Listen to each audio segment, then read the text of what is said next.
নমস্কার দর্শক, আজ আরেকটা খুব গুরুত্বপূর্ণ বিষয় নিয়ে আমরা ভিডিও করছি।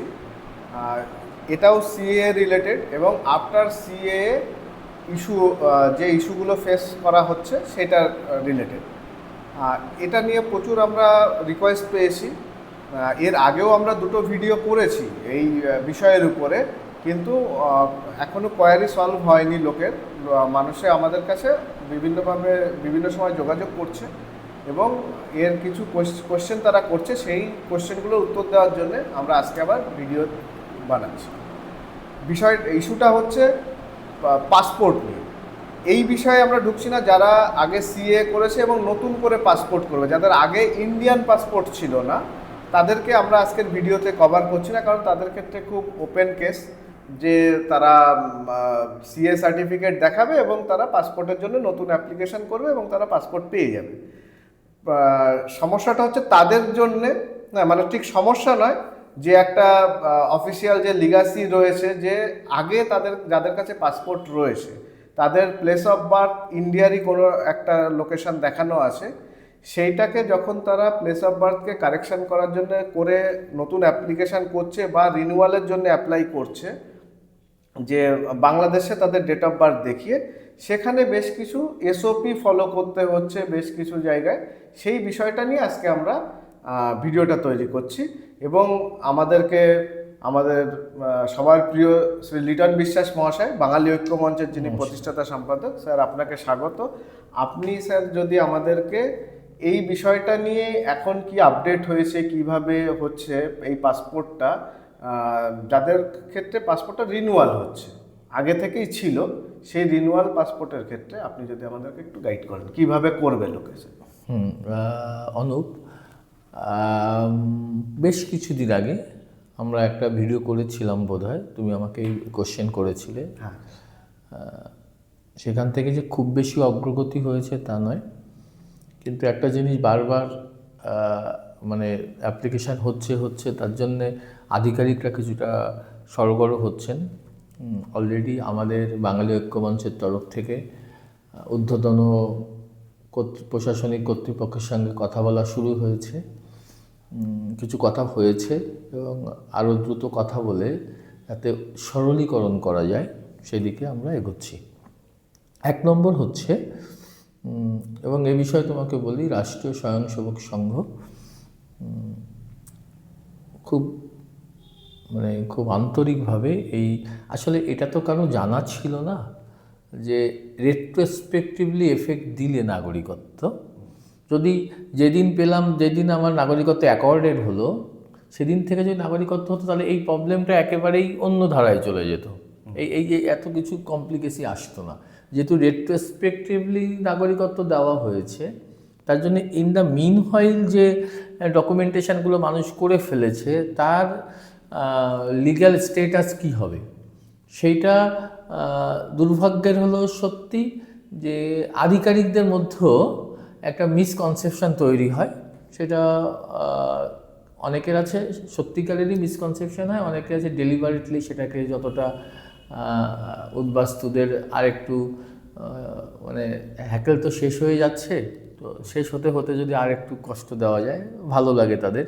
কিছু মানুষ এরকমও আছে, তার জন্য এই দুটো মিলেমিশে একটা জটিলতা হচ্ছে। কিছু মানুষ সত্যিই বুঝতে পারছে না যে সত্যিই তো একটা লোক প্লেস অফ বার্থ ভারতবর্ষের কোনো একটা জায়গায় দেখিয়ে পুলিশ ভেরিফিকেশানটাকে ক্রস করে মানে পার করে একটা পাসপোর্ট হোল্ড করেছেন দীর্ঘদিন ধরে। এখন তিনি আবার প্লেস অফ বার্থ চেঞ্জ হয়ে যাচ্ছে, তার সিটিজেনশিপ তিনি বলছেন আমি পূর্ব পাকিস্তান বা বাংলাদেশ থেকে এসেছি, তো এবং আবার সেই সিটিজেনশিপটা আবার ব্যাকডেটে রেট্রোস্পেক্টিভলি এফেক্টিভ হচ্ছে। এর আইনি ব্যাখ্যা কী কবে হ্যান্ডেল করতে হবে, প্রতিটা ডিপার্টমেন্টে তুমি গিয়ে দেখবে এটা নিয়ে কিন্তু একটা মানুষের মধ্যে বেশিরভাগ মানুষই না বুঝেই এটা করছেন, আমি যেটা বুঝতে পারছি কথা বলে। আর কিছু মানুষ ডেলিভারিটলি বাধা দেওয়ার চেষ্টা করছেন যতটা প্রতিবন্ধকতা সৃষ্টি করা যায়, কিন্তু এটা সাময়িক। তোমাকে আমি বলি এটা থাকবে না। প্রথম যখন পাসপোর্ট নিয়ে সিটিজেনশিপ পাওয়ার পরে যাদের অলরেডি দুভাগে ভাগ করলাম, যার পাসপোর্ট কখনো ভারতীয় পাসপোর্ট ছিল না, তিনি যখন অ্যাপ্লাই করছিলেন সেক্ষেত্রে প্রচণ্ড বাধা হচ্ছিল। পুলিশ আদি প্রথম বাধাটা কোথায় আসছিল, যখন তিনি অ্যাপ্লিকেশান করলেন, অ্যাপ্লিকেশান করার পরে যখন পাসপোর্ট সেবা কেন্দ্রে গিয়ে যাচ্ছিলেন, সেখানে খুব সাইকোলজিক্যালি যে অফিসাররা ছিলেন বা যারা কর্মী রয়েছেন, অনেকের মধ্যে একটা বিদ্রুপ, তাচ্ছিল্য ভাব, এই সার্টিফিকেট আবার কি। তো এরকম মজার ব্যাপার হচ্ছে ওই আধিকারিকরা 71 সালের আগে যারা এসছেন তার আগের সিটিজেনশিপ যখন দেখাচ্ছে, অনেকে তো আছে 71 সালের আগে যারা সিটিজেনশিপ, সেগুলো খুব ইজিলি মেনে নিচ্ছেন। হয়রা সিএ 2019 এর বিরুদ্ধে এত বিষোদ্গার, এত নেগেটিভ আলোচনা হয়েছে, ওটা দেখলেই কিছু মানুষের মধ্যে একটা গাত্রদাহ হয়। তো এটা কিছু মানুষের মধ্যে হচ্ছে, কিছু মানুষ বুঝতেও পারছে না। তো সেটা এখন অনেকটা কেটে গেছে। পাসপোর্ট সেবা কেন্দ্র পিএসকেতে যে প্রবলেমটা ছিল 90% কেটে গেছে। তো যাওয়ার পরে সেখানে তো ওখানে দেখবে যে ABC লাস্টে সি মানে হচ্ছে কি, দেখবে যে পাসপোর্ট সেবা কেন্দ্রে ওখানে কিছু ওই ব্রেভেন রোডের অফিসাররা থাকে, ডিরেক্ট এক্সটার্নাল অ্যাফেয়ার্স ডিপার্টমেন্টের কিছু অফিসার থাকে। কিছু অফিসার ভীষণ কর্ডিয়াল আচরণ করছেন, না ঠিকই তো আছে, এটা তো পাসপোর্ট, নতুন পাসপোর্টের ক্ষেত্রে তারা কিন্তু সেটাকে বুঝতে না পেরে অনেক সময় ওটাকে আরপিও কলকাতার কাছে ব্রেভেন রোডে রেফার করে দিচ্ছিলেন। আমার মতে যে একটা জন্মসূত্রে নাগরিক আর সিটিজেনশিপ পেয়েছেন সার্টিফিকেট সূত্রে রেজিস্ট্রেশন বা ন্যাচারালাইজেশনের যে নাগরিক, দুটোরই একই মূল্য। অতএব যদি জন্মসূত্রে বার্থ সার্টিফিকেট দেখিয়ে যদি পিএসকে থেকে ছেড়ে দিতে পারে সি গ্রেডে গিয়ে বা সি সেকশানে গিয়ে, তাহলে কেন সিটিজেনশিপ দেখিয়ে প্রথম পাসপোর্টটা ছাড়া হবে না, নিউ পাসপোর্ট যারা করেছে? এটা আসলে সাইকোলজিক্যাল একটা ব্যারিয়ার, এবং আমাদের সমাজ কতটা এখনও দ্রুত নতুন পরিস্থিতির সাথে অ্যাডাপ্ট করতে পারি না, বাঙালিরা বিশেষ করে, এটা কিন্তু তার একটা নিদর্শন।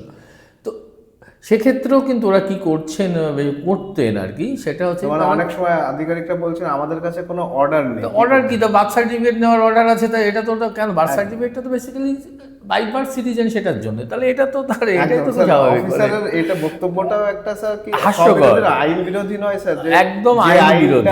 দুটো সংসদে পাস হয়েছে এবং রাষ্ট্রপতি না, নাগরিকত্ব সার্টিফিকেট গভর্নমেন্ট দিয়েছে, গভর্নমেন্ট মেনে নিয়েছে, দেন আধিকারিক কেন মানবেন না? মানে এই যে এটা এটা এটা এটা এটা মানে কি বলবো, এটা হাস্যকর বিষয়। মানে এটা হাস্যকর বিষয়। আমরা যখনই একটু কথা বলেছি উচ্চতম রাজনৈতিক নেতৃত্ব বা আধিকারিকদের সঙ্গে, যারা এটা বোঝেন, তারা হাসছেন, তারা বলছে এটা কি, এটা তো হতে পারে নাকি, একটা citizenship certificate government of India দিয়েছে আর বলছে এটার কোনো অর্ডার নেই। নাগরিকত্ব পাওয়ার তো সিটিজেনশিপ একটাই তো লেখা আছে, by naturalisation, by registration, by birth, এইভাবে নাগরিকত্ব হয়। মানে এটা শুনলে না অদ্ভুত লাগে যে মানে এখনও আমরা কত পিছিয়ে। তো যাই হোক, আসল জায়গায় আসি। এখন ওইটা কিছুটা সরগরম হয়েছে, তো তাও অফিসার টু অফিসার ম্যাটার করছে। ম্যাক্সিমাম অফিসার এখনও ওটাকে আরপিওর কাছে পাঠিয়ে দিচ্ছেন, আরপিও ওটা দেখে ছেড়ে দিচ্ছেন, সেটা নিয়ে সমস্যা আছে। কিন্তু যাদের অলরেডি পাসপোর্ট আছে আর রেট্রোস্পেক্টিভলি যেহেতু এফেক্টেড হয়েছে সিটিজেনশিপটা, তাহলে পাসপোর্টটা ইন দ্য মিন হইল এই ইস্যু এবং ডেট অফ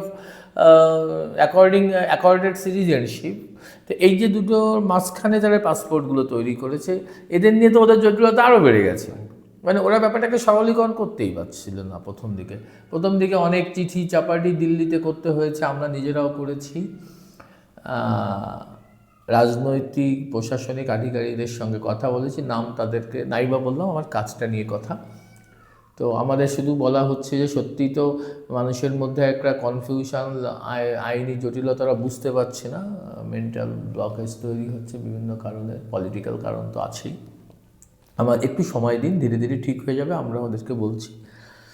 তো আমাদের তরফ থেকে আরপিওর অফিসে যোগাযোগ করা হয়েছিল, সেদিন আরপিও ছিলেন না, আমাদের তরফ থেকে যাওয়া হয়েছিল। তো আমাদের বক্তব্য দুটোই ছিল যে আপনারা একটা এসওপি তৈরি করে দিন, যে আগেরটা যারা প্রথম সিটিজেনশিপে প্রথম পাসপোর্টের জন্য অ্যাপ্লাই করলেন, নিউ পাসপোর্টের জন্য, সেটা নিয়ে তো আর এসওপির প্রয়োজন নেই। এই যে যারা মানে আগে থেকে পাসপোর্টে প্লেস অফ বার্থ রয়েছে সেটা কারেকশন। তো আধিকারিকের সাথে আমার যেটা প্রাইমারিলি কথা হয়েছে সেটা তোমাকে আমি বলি। আধিকারিক বললেন, দেখুন, আমি ওনাকে প্রস্তাব দিলাম যে আপনারা এক একজনকে এক এক রকম করে গাইড করছেন, কেউ কি করছে, রিইস্যু করার জন্য পাসপোর্টের জন্য অ্যাপ্লাই করে দিলেন, যথারীতি পিএসকেতে চলে গেলেন রুবিতে, পিএসকে থেকে বললো যে আপনার প্লেস অফ বার্থ চেঞ্জ আছে, এটা তো হবে না, আপনি চলে যান ব্রেভেন রোডে। ব্রেভেন রোডে আরপিওর কাছে যাওয়া হচ্ছে, আরপিও বললেন না এটা তো হবে না, আপনি আপনার পাসপোর্টটা সারেন্ডার করুন, আপনার পাসপোর্টে যে ফাইল আছে ফাইল ক্লোজারের জন্য অ্যাপ্লাই করুন। উনি অ্যাপ্লাই করলেন এবং তাতে আবার ফাইল ক্লোজারের চিঠি আসছে অ্যাপ্লিক্যান্টের কাছে, সেখানে লেখা আছে যে আপনার ফাইলটা ক্লোজড হলো, পাসপোর্ট ফাইল, এবং আপনি নতুন করে আবার রিফ্রেশ অ্যাপ্লাই করতে পারেন। তো তিনি আবার ফ্রেশ অ্যাপ্লাই করলেন, তাহলে as good as new passport হলো, যেহেতু ফাইল ক্লোজ হয়ে গেল। তাকে তো পিএসকেতে আবার তিনি যাচ্ছেন অ্যাপ্লিকেশন করে নতুন পাসপোর্টের জন্য, আগেরটা ক্যান্সেল হয়ে গেল, গেলে তখন তাকে তো আর নতুন করে আর পলিসি সেকশানে যাওয়ার প্রয়োজন নেই, বা পাসপোর্ট অফিসে আরপিওর কাছে যাওয়ার প্রয়োজন নেই, তাহলে আবার দ্বিতীয়বার তাকে আবার ওখানে দিয়ে দেওয়া হচ্ছে। এগুলো তো মানে জটিলতা বাড়ানো হচ্ছে।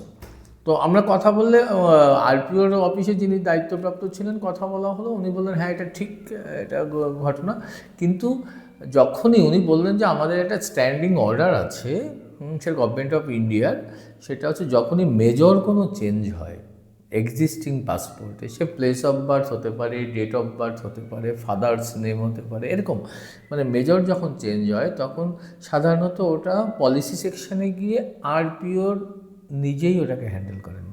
আচ্ছা, এটাই ওদের ন্যাশনালি প্রবলেম, ন্যাশনালি এটা একটা ওদের নিয়ম রয়েছে। তো ঠিক আছে, তাহলে প্লেস অফ বার্থ চেঞ্জ করার জন্য আমি ফাইল ক্লোজ করতে গেছি, তাহলে তো আপনি জেনেই নিলেন যে আমার এক্সিস্টিং পাসপোর্ট সারেন্ডার করছি, কারণ আমি সিটিজেনশিপ পেয়েছি, আমার প্লেস অফ বার্থ চেঞ্জ হয়েছে, তো ওখানেই তো পলিসি সেকশন তাকে ক্লিন চিট দিয়ে দিলেন যে ঠিক আছে আপনার ফাইলটা ক্লোজার হলো, আপনি আবার ফ্রেশ অ্যাপ্লিকেশন করতেন। সেকেন্ড টাইমে তাকে কিন্তু আবার আরটিও অফিসে পলিসি সেকশনে যাওয়ার আমার মতে লজিক থাকে না। এই কথাটা বলার পরে ওনারা বললেন ঠিক আছে, যেহেতু আরটিও নেই পরে কথা বলা যাবে, আপনারা একদিন আসুন, খুব তাড়াতাড়ি আমরা যাব, গিয়ে আপনাদের আরও খুব দ্রুত আপডেট দেবো। কিন্তু যে আপডেটটা এখন আপনাকে আশ্বস্ত করতে পারছি সেটা হচ্ছে যে অনেকে হয়তো একটু তাকে জটিলতার মধ্যে যেতে হচ্ছে। এখন যদি ইমিডিয়েট আপনাকে পাসপোর্ট রিইস্যু করানোর জন্য, এক্সিস্টিং পাসপোর্ট আছে সেই পাসপোর্টটাকে ক্লোজ করে দিয়ে বা সারেন্ডার করে দিয়ে আপনি নতুন পাসপোর্টের জন্য অ্যাপ্লাই করতে যান, তাহলে প্রথমে আপনাকে আরটিওর কাছে একটা অ্যাপয়েন্টমেন্ট নিন। এটা হচ্ছে আমাদের কথা বলে যেটা মনে হয়েছে। আরপিওর কাছে অ্যাপয়েন্টমেন্ট নিন, সেখানে গিয়ে আরপিও অফিসে গিয়ে বলুন যে আমার প্লেস অফ বার্থ চেঞ্জ হয়েছে, আমার পুরনো passport file as well as পুরনো পাসপোর্ট আমি সারেন্ডার করতে চাই। বললে পাসপোর্টটা ওরা আপনার অ্যাপ্লিকেশানটা নেবেন, প্রসেস করবেন। প্রসেস করার পরে আপনাকে দিন 15, আমরা দেখতে পাচ্ছি 15-20 দিনের মধ্যে আপনার কাছে 3টি চিঠি আসে। ওটা একটা চিঠি আসে, সেটা বলা হচ্ছে যে আপনার এটা ক্লোজড হয়ে গেল, মানে ফাইলটা ক্লোজড হয়ে গেল, আপনি নতুন করে অ্যাপ্লাই করতে পারবেন, মানে ফ্রেশ অ্যাপ্লিকেশান করতে পারবেন। তার সাথে আরও 2টো চিঠি আসে, ওটা নিয়ে ওটা অনেক কিছু লেখা থাকে, আপনি আগে ফলস ডিক্লারেশন দিয়েছেন, হ্যাঁ ওটা ওদের একটা প্রসিডিউরের মধ্যে, ওটা নিয়ে আপনাকে আবার পাসপোর্টে সারেন্ডার করতে আসুন ইত্যাদি ইত্যাদি, একটা শোকজ নোটিশ, হ্যাঁ এটা ওদের একটা মানে কি বলবো একটা প্রসিডিউরের মধ্যে পারে, ওটা নিয়ে আপনাদেরকে আর ভাবার দরকার নেই। ক্লোজ ফাইল ক্লোজ তো ক্লোজড, সেটা নিয়ে আর কোনো কথা হবে না। কিন্তু ওই কম্পিউটার জেনারেটেড আরও 2টো ওদের চলে আসে, যেমন করে ওদের সফটওয়্যার তৈরি করা সেইভাবেই ওরা ওদের সাথে কথা বলে দেখেছি, বলছে এটা নিয়ে আপনাদেরকে অডিট হওয়ার কিছু নেই, আসারও প্রয়োজন নেই, ফাইল ক্লোজ তো ক্লোজডই, এবার আপনি ফ্রেশ অ্যাপ্লিকেশান করবেন। হ্যাঁ স্যার, আপনি কি এখানে এই পরামর্শ দিচ্ছেন যে নতুন রিইস্যু করার জন্য পিএসকে তে অ্যাপ্লাই করে ওখান থেকে যে করছিল স্যার, যে প্রসেসটা লোকে ফরওয়ার্ড করছিল, এই টাইমটা বাঁচানোর জন্য যে ওই নতুন অ্যাপ্লিকেশন করা দরকার, আপনি ডিরেক্টলি ফাইল ক্লোজারের জন্য অ্যাপ্লিকেশন করুন, অ্যাপয়েন্টমেন্ট নিয়ে। ফার্স্ট স্টেপ হবে আরপিওতে অ্যাপয়েন্টমেন্ট নিয়ে ফাইল ক্লোজারের জন্য অ্যাপ্লিকেশন করবেন, দিন 15 পরে ফাইল ক্লোজড হয়ে যাবে, এবার আপনি ফ্রেশ অ্যাপ্লিকেশন, মানে এতে টাইমটাও বাঁচবে, প্রথম পিএসকে থেকে যে আর একটা স্টেপ কমলো, কমে গেল। হ্যাঁ, এবার আপনি যখনই আপনি পিএসকেতে যাবেন আপনার হেয়ারিং হবে। এবার আমার বক্তব্য এবং লজিক্যাল বক্তব্য হচ্ছে একবার তো আরপিওতে গিয়ে আপনি পলিসি সেকশনে গিয়ে ওটা সারেন্ডার করে এসছেন, অর্থাৎ পুরোনো গল্প তো আপনি মুছে দিলেন, বা গভর্নমেন্ট মুছে দিল, আপনি অ্যাপিল করলেন, নতুন করে আবার আরপিওতে যাওয়ার প্রয়োজন হয় না, কিন্তু পুরোনো পাসপোর্ট টানা হচ্ছে না এখানে, অর্থাৎ নতুন করে প্লেস অফ বার্থ চেঞ্জ হয়ে সে গল্প তো থাকছে না। তো আমাদের কথাটা সেখানেই, তাহলে একবার আপনি ফাইল ক্লোজ, সেটা পরে বলছি, আমি সেটা বলেই দিলাম আগে। আমি বলতে চাইছি তোমাকে যে এখন যেটা চলছে অ্যাজ অফ নাও, এখন চলছে, তাহলে আপনি ফাইল ক্লোজারের অ্যাপ্লিকেশন করলেন, 15 দিনের মধ্যে ফাইল ক্লোজড হলো, এবার আপনি ফ্রেশ পাসপোর্টের জন্য অ্যাপ্লাই করলেন, এবার ফ্রেশ পাসপোর্টের জন্য আপনি পিএসকেতে যাবেন, ওখানে আপনার ডকুমেন্টেশন হবে, ভেরিফিকেশান হবে, হওয়ার পরে এখনও ওরা সেটাকে পলিসি সেকশানে আরপিওর কাছে পাঠিয়ে দিল, ওই যে আপনি যে আগের ফাইলটা আপনি ক্লোজ করেছিলেন সেইটা, আপনার সিটিজেনশিপ, এবং সেটা নিয়ে আপনি আরপিওতে দেখা করবে, একটা অ্যাপয়েন্টমেন্ট নিয়ে দেখা করলে ওরা ওখান থেকে প্রসেস করে, যেমন যেমন নতুন পাসপোর্ট হয় বা রিইস্যু হয় তেমন পুলিশের কাছে চলে আসবে, ডিআইবি বা ইন্টেলিজেন্স, স্টেট ইন্টেলিজেন্সের কাছে, যে আপনার এই সমস্ত ভেরিফিকেশনের জন্য, পুলিশ ভেরিফিকেশন, সেটা হয়ে যাওয়ার পরে তখন আপনি পাসপোর্ট পেয়ে যাবেন। তো এইটা হচ্ছে প্রসিডিওর। এবার তুমি হয়তো আমার কোশ্চেন করবেন, বা দর্শক বন্ধুরা প্রায়ই ফোন টোন করেন, কথা বলেন, কেউ কি পেয়েছে? প্রচুর লোক পেয়েছে। প্রথম দিকে পেতে আমাদের প্রায় ওদের 1 বছর লেগে গেছিলো, সেখান থেকে কমতে কমতে এখন 4 মাস 5 মাসের মধ্যে, যে যত দ্রুত প্রসেসটা করতে পারছে তারা গিয়ে অ্যাপ্লিকেশান করে এসে 15 দিনের মধ্যে আবার অ্যাপ্লিকেশান করা, ইত্যাদি ইত্যাদি, 4 থেকে 5 মাস ধরে রাখবেন যে এখন যে প্রসিডিওর চলছে তাতে সময় লাগছে। তো আমরা খুব দ্রুত বাঙালি ঐক্য মঞ্চের পক্ষ থেকে আমাদের যে ঊর্ধ্বতন কর্তৃপক্ষ আছে এবং আমাদের যার কাছে বাঙালি উদ্বাস্তুরা যে সংস্থার কাছে ঋণী, রাষ্ট্রীয় স্বয়ংসেবক সংঘ, তাদের সঙ্গে তাদের মাননীয় যারা কর্তৃপক্ষের সঙ্গে কথা অলরেডি বলছি আমরা, যাতে আরপিওর সঙ্গে আবার কথা বলে, যাতে একবার আরপিওতে যাওয়ার জন্য থাকুক, সেকেন্ড টাইম যেন যাওয়ার প্রয়োজন হয় না। তাদের আরপিওর দিকে মানে নর্মালি যাওয়ার কথা না, আর যারা এক্সিস্টিং পাসপোর্টের ক্ষেত্রে সেটা অন্তত একবারে সীমাবদ্ধ, সেকেন্ড টাইম যাওয়াটা আসলে ওই কোথাও সেই ভাবনায় আমার মনে হয় সেই জটিলতাটা কাটেনি। কিন্তু আশ্বস্ত করছি, খুব মানে সময় কমছে, ব্যাপ্তি কমছে, ওরাও সরগর হচ্ছেন, অফিসাররা, ওরাও প্রথম দিকে একটু কনফিউজ ছিলেন, কেন ছিলেন আমি জানি না, থাকার কথা না, আইনত একটু স্টাডি করলে হয়। যাই হোক, বেটার লেট দ্যান নেভার। তো হচ্ছে, যারা করতে চান এক্ষুনি করুন, আর খুব তাড়াতাড়ি, হয়তো 15-20 দিনের মধ্যে বা বড়জোর 1 মাসের মধ্যে আমরা চেষ্টা করছি, যেমন কাস্ট সার্টিফিকেটের ব্যাপারে সিটিজেনশিপটা অ্যাকসেপ্ট করার, ওই যে জমির দলিল 50 সালে 1971 সালের এই সমস্ত বার উঠে গেল, ঠিক একইভাবে এই বারবার পাসপোর্টটা মানে এটাও যতটা সরলীকরণ করা তাড়াতাড়ি বাঙালি ঐক্যমঞ্চ তোমরাই করবে, আমি তো তোমাদের সঙ্গে আছি, একটু তাড়াতাড়ি। কারণ এই আমাদের উদ্বাস্তু কমিউনিটির এই একটা খুব মেজর ইস্যু, তো এটাকে যতটা তাদেরকে একটা প্রসেস রিলিভ করানো যায়।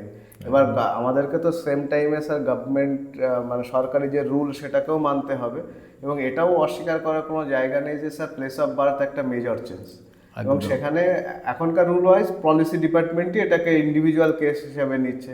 এবার যত স্যার এই বিষয়ে অ্যাপ্লিকেশন জমা পড়বে, তত পলিসি ডিপার্টমেন্টও সরগর হয়ে যাবে যে এগুলো তো এই কেস তো বারবার আসছে, আর এখানে তো এই অ্যাকশনই নেওয়া হচ্ছে, মানে এখনকার যে ডিলেটা সেটা সময়ের নিয়মেই হয়তো অনেকটা কমে যাবে। কিন্তু হ্যাঁ, যাতে আরও দ্রুত কমে যায়, মানুষ তাড়াতাড়ি রিলিভড হন, সেটাই আমরা চাইবো। স্যার পাসপোর্টের ক্ষেত্রে আরেকটা খুব ক্রিটিক্যাল জায়গা আছে, যেটা নিয়ে আমার কাছে বেশ কিছু ফোন এসছে। এটা তো হলো স্যার, আমরা আলোচনা করলাম যারা নতুন পাসপোর্ট অ্যাপ্লাই করবে, আর যাদের কাছে এক্সিস্টিং পাসপোর্ট ওকে রয়েছে তারা রিইস্যু করতে চাইছে, প্লেস অফ বার্থ কারেকশন করতে চাইছে। আরেক ধরনের পাসপোর্টের প্রবলেম আমাদের কাছে আসছে, যেটা হচ্ছে যাদের পাসপোর্ট সিজ হয়ে গেছিল, এর আগে তারা পাসপোর্ট করেছিল, কোনো না কোনো কারণে তারা যখন সেই পাসপোর্ট ইউজ করে বাইরে যাচ্ছিল তখন সিজ করে নেওয়া। বুঝেছি। সেইটা কি করে? দেখো, পাসপোর্ট রিভোক করে নেওয়া সেটা পাসপোর্ট রিভোক করে নেওয়া এবং পাসপোর্ট এক্সপায়ার করে যাওয়া, দুটোর মধ্যে খুব বেশি পার্থক্য নেই। কেমন, এটা তোমাকে আগে বুঝে নিতে হবে যে তুমি এই কথাটা বললে তো, এই যারা সিটিজেনশিপ করছে, মিথ্যে ইনফরমেশান কেউ কেউ দিচ্ছে, মানে প্লেস অফ মানে date of entry into India, সেটা যদি একটা ভিডিও করো, সেটা খুব ইম্পর্টেন্ট একটা জায়গা, পরে একদিন ভিডিওতে বলবো এটা নিয়ে, যে উনি বাংলাদেশ থেকে পাসপোর্টে এসছে 2005 সালে, উনি 2005 সাল না দেখিয়ে 2000 সাল ডেট অফ এন্ট্রি দেখাচ্ছে বাংলাদেশ থেকে, অথচ বাংলাদেশ থেকে পাসপোর্টে তার আগে উনি আগে পরে এসছেন। এটা কিন্তু গভর্নমেন্ট অফ ইন্ডিয়া কিন্তু অলরেডি ট্র্যাক করতে শুরু করেছে। আমার কাছে বেশ কিছু ইনফরমেশান আসছে যে তাদের কিন্তু সিটিজেনশিপও রিভোক করে দেওয়া হচ্ছে। রিভোক শব্দটা পাওয়ার সঙ্গে সঙ্গে এটা আমার মনে হলো, সেটা একদিন তুমি ভিডিও করো, আমি এটা বিস্তারিত আলোচনা করবো। এটা নিয়ে আমরা আলাদা হ্যাঁ, একটা ভিডিও। তো পাসপোর্ট যাদের এক্সপায়ার করে গেছে, অর্থাৎ পাসপোর্টটা লাইভ নেই, পাসপোর্ট রিভোক করে নেওয়া হয়েছে, মানে তোমাকে ধরো 10 বছরের জন্য পাসপোর্ট দেওয়া হয়েছিল, এই 10 বছরের মাঝখানে কোনো একটা সময় গভর্নমেন্টের মনে হয়েছে তুমি ফলস ডিক্লারেশন দিয়েছো, বাই ফ্রডুলেন্ট মিনস তুমি পাসপোর্টটা অ্যাকোয়ার করেছো বলে তোমার বিরুদ্ধে অভিযোগ জমা পড়েছে, অভিযোগ এসছে, তার জন্য তোমার কাছ থেকে টেম্পোরারিলি পাসপোর্টটা রিভোক করে দেওয়া হয়েছে।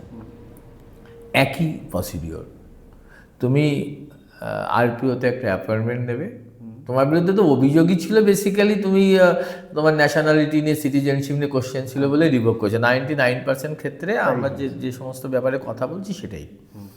তাহলে কি করতে হবে, তাকেও অ্যাপয়েন্টমেন্ট নিতে হবে। অ্যাপয়েন্টমেন্ট নিয়ে বলতে হবে যে আমি আবার ফাইল ক্লোজ করতে চাইছি, আর যেটা পাসপোর্ট রিভোক হয়েছে, ফাইল তো ক্লোজ হয়নি না, আমি ফাইলটা ক্লোজ করতে চাইছি বিকজ আগে আমার যে জন্য রিভোকেশন হয়েছিল পাসপোর্ট, দ্যাট ইজ জাস্টিফাইড।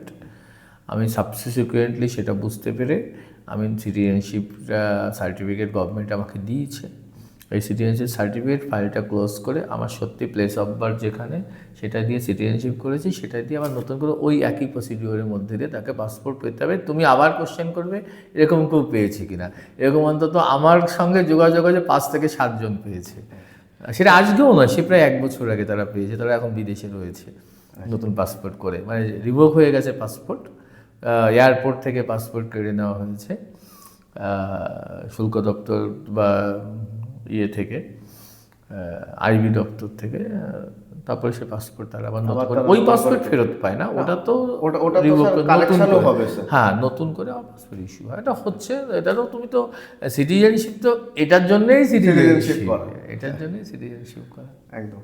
তো স্যার, দর্শক বন্ধুরা নিশ্চয়ই আশ্বস্ত হয়েছে, দুটো কেসেই তারা রিলিফ পাচ্ছে। একটা, হ্যাঁ, এটা আমরা অস্বীকার করার কোনো জায়গা নেই যে এটা খুব ইজি প্রসেস নয় যে আজকে গেলাম 2 দিন বা 1 সপ্তাহের মধ্যেই আমার সমস্ত কাজ হয়ে আমি পাসপোর্টটা হাতে পেয়ে যাচ্ছি, এরকম নয়।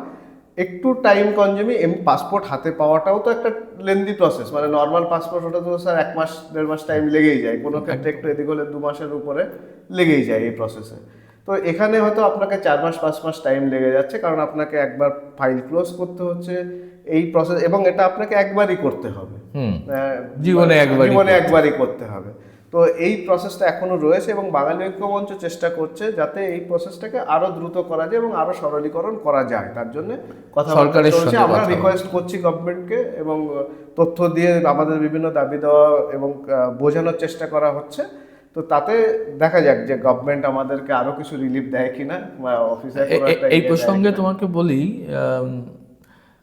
অনুপ, এই অগস্ট মাসের 30 তারিখে তোমার বাঙালি ঐক্যমঞ্চ এবং হিন্দু সেবা মিশন বলে যৌথ উদ্যোগে রাষ্ট্রীয় স্বয়ংসেবক সংঘের আনুকূল্যে নিউ ব্যারাকপুর কৃষ্টি হলে বিকাল 3টে থেকে একটা সুন্দর অ্যাওয়ারনেস ক্যাম্প হচ্ছে।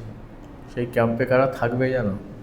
রাষ্ট্রীয় স্বয়ংসেবক সংঘের উচ্চতম নেতৃত্ব থাকবেন, এবং সেখানে অলরেডি তাদের সঙ্গে তো আমাদের কথা হয়, যাতে এবং তাদের আপ্রাণ শুভেচ্ছা এবং প্রচেষ্টা, এটা দিয়ে অলরেডি অনেক প্রবলেম কিন্তু সলভ হয়ে গেছে। হ্যাঁ, টাইম কনজিউমিং তো হবেই, এটা তো একটা নতুন নভেল সিচুয়েশান। তো ওনারা থাকবেন, ওনারা বিভিন্ন বিষয়ের উপরে আলোকপাত করবেন। যারা শুভবুদ্ধি সম্পন্ন এবং উদ্বাস্তু বান্ধব সেই অনুষ্ঠানে যদি উপস্থিত হতে চান তাহলে যোগাযোগ করবেন, খুবই ভালো হবে। আরও অনেক তথ্য এবং আরও অন্যভাবে সমৃদ্ধ হওয়া যাবে। একদম। স্যার এই যে অনুষ্ঠানটা হবে স্যার, এখানে আমার দর্শকদের পক্ষ থেকে তিনটে কোশ্চেন করার আছে স্যার, যে এইটা কি প্রবেশ অবাধ নাকি খুব লিমিটেড লোক আসতে পারবে? আচ্ছা, প্রথমত নিঃশুল্ক। নিঃশুল্ক? হ্যাঁ, দ্বিতীয়ত হচ্ছে যে এটা এটা আমন্ত্রণমূলক, অর্থাৎ আপনাকে দেখুন এখানে তো ধরুন লিমিটেড সিট রয়েছে, তো যারা সিটের বেশি তো হবে না, এটা কার্ডের ব্যবস্থা আছে, আমন্ত্রণপত্র সংগ্রহ করলে তিনি যেতে পারবেন। নিয়ে আসতে পারবে, তার মানে স্যার মানে আসলেই চলে আসলাম, হ্যাঁ, এসে আমি ঢুকতে ওটাই পারবো, বলতে সেটা চাইছি, তো মানে হবে কেউ না। হয়তো ওই ডেটটাই ওই হলে না, না, চলে এলেন, এসে যে আমাদেরকে তো ভিডিও থেকে জানতে পেরেছিলাম আমরা, তখন প্রবেশটা অবাধ restricted নয়, প্রবেশ অবাধ নয়। আপনারা যদি এই আমন্ত্রণমূলক। অনুষ্ঠানে যোগ দিতে চান তাহলে আগে থেকে বাঙালি ঐক্যমঞ্চের সাথে যোগাযোগ করুন এবং রিকোয়েস্ট ভিত্তিতে তাদের আমন্ত্রণ পত্র পাঠানো হলে সেই আমন্ত্রণ পত্র দেখে তারা ওখানে ঢুকতে পারবে। বেশ, সেখানে কথা দিয়েছেন মাননীয় জলধরদা, আমাদের প্রত্যেকেরই পূজনীয় সম্মানীয়, উনি উপস্থিত থাকবেন থেকে ওনার এবং আমাদেরও যা যা আপনাদের কোয়ারি আসে, আশা করি অনেক কিছু ওখান থেকে, বা আপনাদের যে দাবি আমি ঠিক বলবো না, যেটা আমাদের এক্সপেকটেশন, যে আমরা আশা করি যে ভারত রাষ্ট্র আমাদের সাথে এইভাবে ব্যবহার করবে, সেটাও অনেক কিছু হয়তো আপনারা ওনাকে তুলে ধরতে পারবেন যে আমরা এরকম হলে আমাদের জন্য ভালো হয়, এবং ওনারা আমাদের প্রতি খুব পজিটিভ এবং অনেকটা দরদ নিয়ে আমাদের কথা শোনেন। একদম ঠিক আছে। নমস্কার সবাইকে। নমস্কার।